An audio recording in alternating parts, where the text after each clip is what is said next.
I've got another batch of what I was calling Rescue Aurora Thunderjets. Now these are HO slot cars, made mostly in the 60s. They made them into the 70s, and still very popular. They made millions of them. They really dominated the HO slot car market all through the 60s. They were in almost every department store. Still very popular, still very fun to race.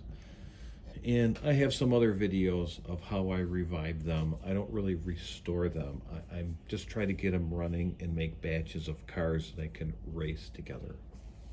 So I've got this batch. I've ran them a little bit. I've sort of broken them into three groups. Into the ones on the right here, they run really nice. I'm not really looking for high top speed. I'm not really looking to make the one fastest slot car.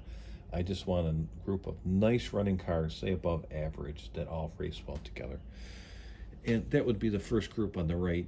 The middle group is not quite there, maybe doesn't run as nice or as smooth. And I see I'm not showing them there.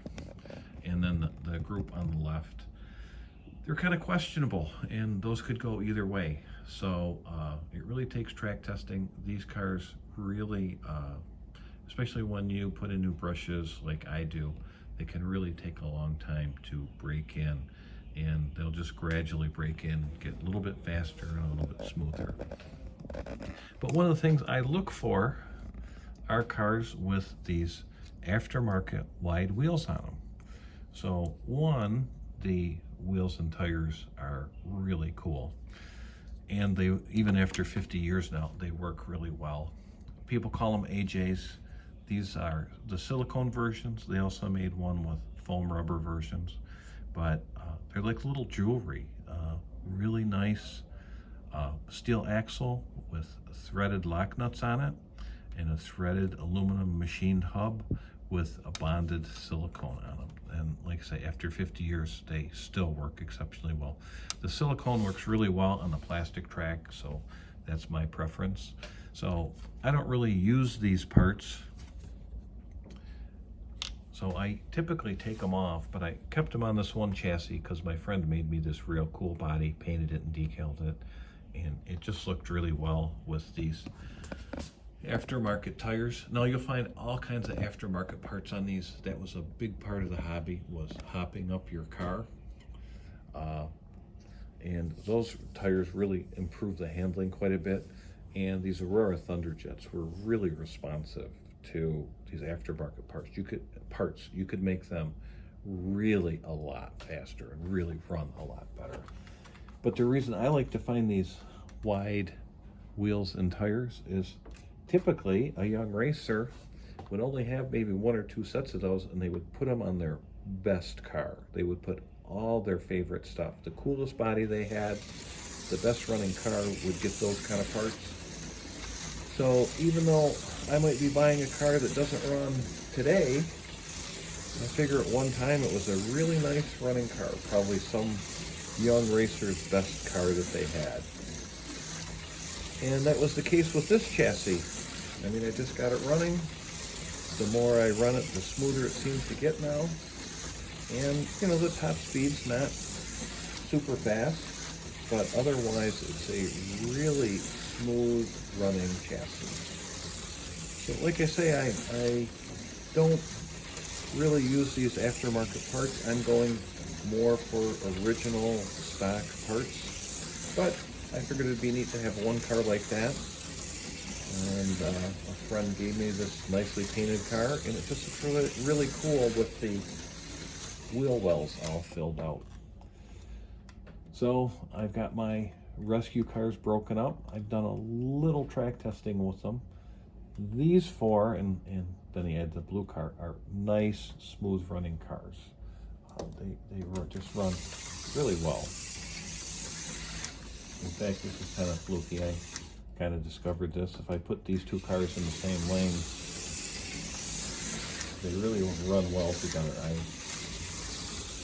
can't say I've ever done this a lot, but they seem to have pretty similar performance. So that's pretty amazing to have two of these cars run that well. That would be an ideal I'd be shooting for. If I had 6 to 10 cars like that, I think I'd be done. The second batch of cars,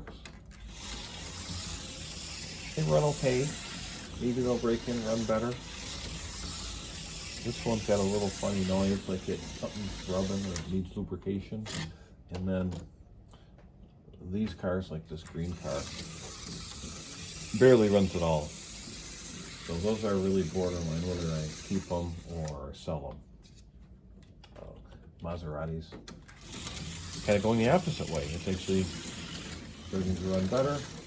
It has some sort of issue. It's bouncing around with an out-around wheel or axle or something going on with that. I'm not sure I have the parts to address that or not. So that's what I'm doing there with the rest of the week with my free time, is track testing these cars. And it's just a lot of fun, even by myself. When you get one like this that just kind of really handles well, and it's sort of quick. I won't say it's really fast, but it's quick. I mean, it's just great fun track testing. I could do this for quite a while and not be bored at all. Actually be pretty happy to be spending my time that way. But you'll find all kinds of hop-up on these old Aurora Thunderjets, and it could be all kinds of stuff. Wheels and tires, motor parts, gearing. So, like I say, I'm going back for a more stock parts, wheels and tires, and just use slip-on silicones.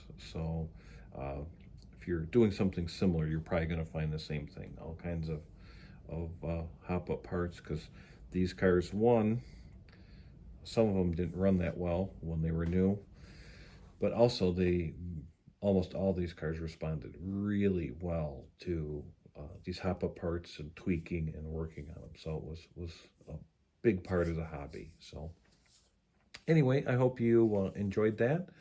Let me know what you think in the comments.